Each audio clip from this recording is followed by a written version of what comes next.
This right here is a union of flavors. This week, let me show you how to make a Cooper union.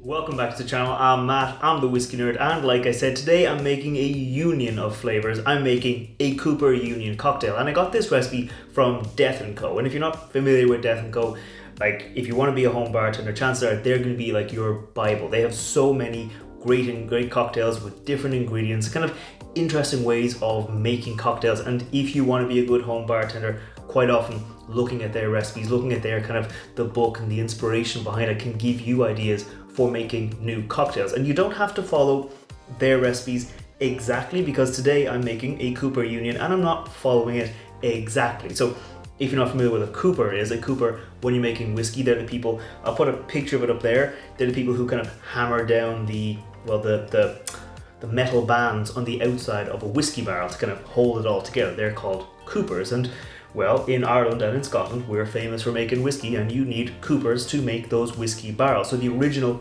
Death & Co recipe did call for Irish whiskey and also called for a peated Scotch whiskey, and you might guess that this here is not a peated Scotch whiskey. So what I've got here is I've got Teeling's small batch blend, which is an Irish whiskey, comes in at 46% ABV, has a nice bit of weight to it. It's 75% grain whiskey, 25% malt whiskey, aged in bourbon barrels, and then finished off in ex-rum barrels for a nice bit of sweetness.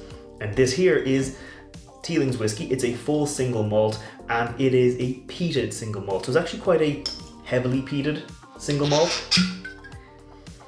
So it's got that same kind of vibe as like Scottish whiskey, but because they triple distill it, it does make the flavors a little bit kind of softer, a little bit rounder, and it was finished in a Zoltern's wine cask, which is a nice fruity wine cask. So it gives it, again, just a little bit brighter, a little bit sweeter. To me, it takes away the kind of medicinal edge you sometimes get with some Scotch whiskies and just gives you the flavor of the smoke without any of that harshness. I've also got some Elerflower Liqueur from Monin, but you can use whichever one you want, and a little bit of orange bitters to add a bit of brightness and a bit of lightness to the recipe. And that's enough time talking about the cocktail. I think it's time we make it. It is going to be a stir drink, so we're going to get our mixing glass and we're going to pop a nice rock of ice into there before we measure out ingredients. But before we measure those ingredients, we're actually going to get our glass and we're going to give it a little rinse with our smoked peated Irish whiskey, but the original recipe does call for a Scotch. So we're just going to pour in a little bit of our whiskey just into there, and we're going to rinse it. So you could use, I've seen people use little spray bottles where they kind of spray the whiskey into it. For me, I just like giving it a little bit of a rinse all the way to the top, just like that. Gives it a nice bit of flavor into the glass and just gives it a nice, when you bring it up, you're going to get the aromatics from that kind of peaty whiskey, but at the same time, you don't want to throw it all away. So we're just going to save that into there, and that'll become a little drink for afterwards. So we're going to set that aside, and now we're going to measure out our ingredients. Starting off with our Irish, like I said, the Teeling small batch is a great little whiskey. Again, kind of on the sweeter side because it has that rum finish. So we're going to go in with 60ml or 2 ounces of our Teeling small batch whiskey. And we're going to pop that into our mixing glass, and then we're going to go in with our Elderflower Liqueur. This Elderflower Liqueur from Monin, it's nice, it's bright, it is on the sweeter side. It does come in at 20% alcohol by volume, so we are going to go in with 15ml or half an ounce of this. So there is like a lot of booze in this cocktail. Like, we're not using anything that doesn't have any booze in it, but this is going to give us a nice bit of flavor and a kind of a herbal botanical note, but when combined with the peat smoke in that glass that we've added from that rinse, is going to give us a nice kind of base of flavors, kind of contrast against each other. Then it's just our orange bitters, 1 dash into there, just like that.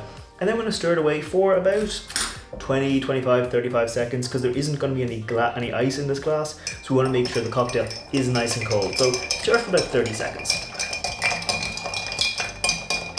Okay, I can feel that this is nicely chilled now, so quick taste. And it doesn't feel very balanced. It is kind of on that sweeter, herbal, like I said, kind of note, with that elderflower liqueur taking a very strong position up front. So when we add it to this glass, we're going to get that earthy note from that peat, from that peated whiskey rinse. So going to pop it in just like that. And then for a garnish, we're not going to put a proper garnish on it. We're just going to express the oils of a lemon zest over the top. That's going to give us a little bit of brightness, a bit of citrus, which is again going to balance out those kind of notes you get from the elderflower liqueur and the earthy notes you get from the peated whiskey. And that right there is how I make a Cooper Union.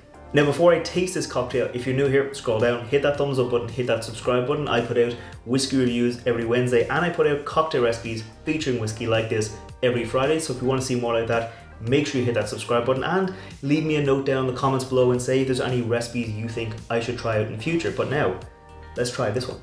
Cheers. Oh yes, it is surprising how much of a difference that peated whiskey rinse makes to the cocktail. Because when I tasted it off the spoon, out of the mixing glass, it was very sweet and almost like sickly sweet. Like elderflower, it can be nice, it can be tasty, it can add a lot of flavor to a cocktail, but it can sometimes overpower. Just like orange juice, it can be one of those flavors that overpowers. So a little bit of citrus to add a bit of brightness, and that earthy, peaty whiskey gives it just like a really nice balanced flavor. Like the peat, you can't really taste the peat smoke. I mean, I'll taste this here a little bit, but that very peaty, very rich, very earthy, almost like smoked or grilled pineapple, because it does have that wine cask finish. So it does have a nice bit of fruitiness combined with the sweet, that kind of earthy peat, and that gives you this kind of sweet peat flavor. But here, you don't get that smoky grilled note. You just get like a little bit more of an earthy note.